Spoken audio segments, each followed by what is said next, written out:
Assalamualaikum warahmatullahi wabarakatuh. Halo teman-teman. Sebelumnya perkenalkan nama saya Insan Fazan.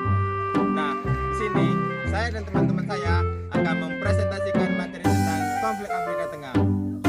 Nah, dan ini teman-teman saya.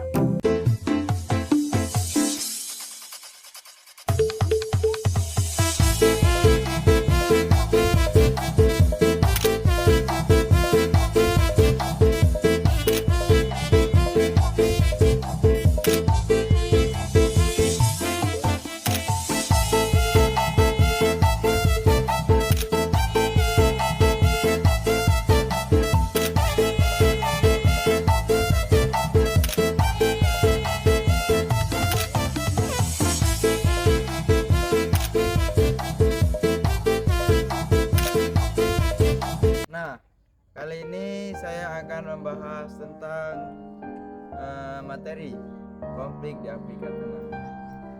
Konflik di Afrika Tengah merupakan salah satu konflik terpanjang di dunia.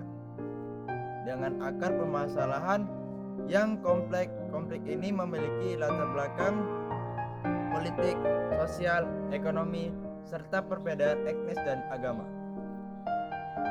Ya, adapun dari latar belakang sejarah kolonialisme, yang pertama, wilayah ini dulunya dijajah oleh Prancis hingga memperoleh kemerdekaan pada tahun 1960. Namun pemerintah pasca kolonialisme mengalami instabilitas. Yang kedua, sumber daya alam yang meliputi seperti berlian, emas, dan kayu menjadi alasan utama persaingan kelompok. Yang kedua, kelemahan pemerintahan.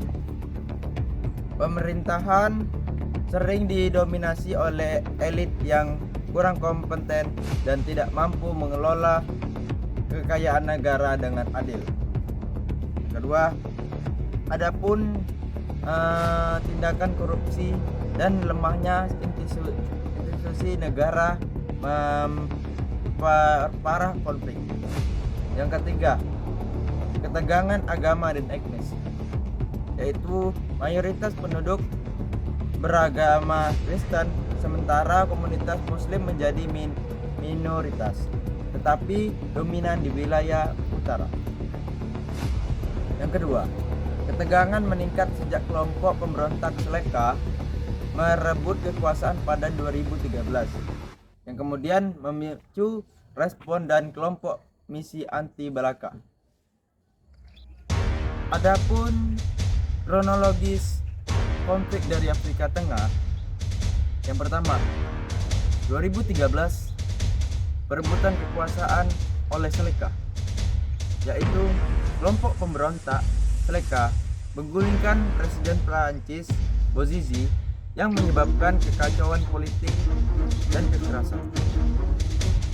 Yang kedua, kekuasaan sementara oleh pimpinan Seleka menimbulkan reaksi keras dari kelompok anti Balaka.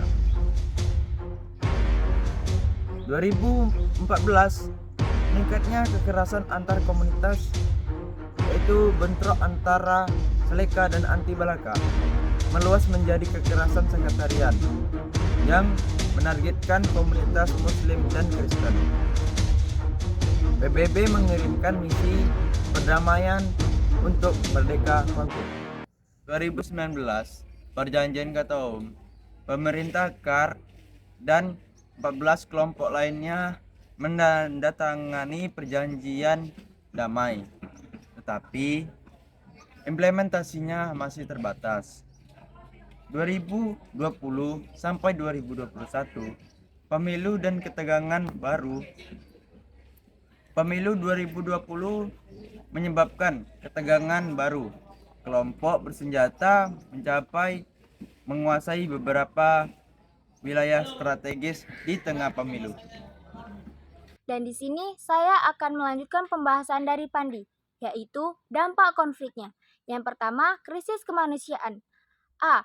Lebih dari 1 juta orang mengungsi ke negara tetangga seperti Kamerun, Chad, dan Sudan. Yang B, akses terhadap makanan, air, dan layanan kesehatan menjadi sangat terbatas. 2. Ekonomi yang lumpuh. A. Sumber daya alam dieksploitasi secara ilegal oleh kelompok bersenjata. Yang B, infrastruktur hancur dan perdagangan terhenti. Yang ketiga, krisis keamanan. A. Wilayah CAR menjadi tidak stabil dan keberadaan kelompok bersenjata mengancam warga sipil. Upaya penyelesaian konflik. Yang pertama, peran internasional. A. PBB mengirimkan pasukan penjaga perdamaian atau MINSCA untuk melindungi warga sipil. Yang B. Uni Afrika dan komunitas ekonomi Afrika Tengah atau ECCAS memediasi berbagai upaya perdamaian. Yang kedua, perjanjian damai. Perjanjian Khartoum 2019 disepakati pemerintahan dan kelompok bersenjata.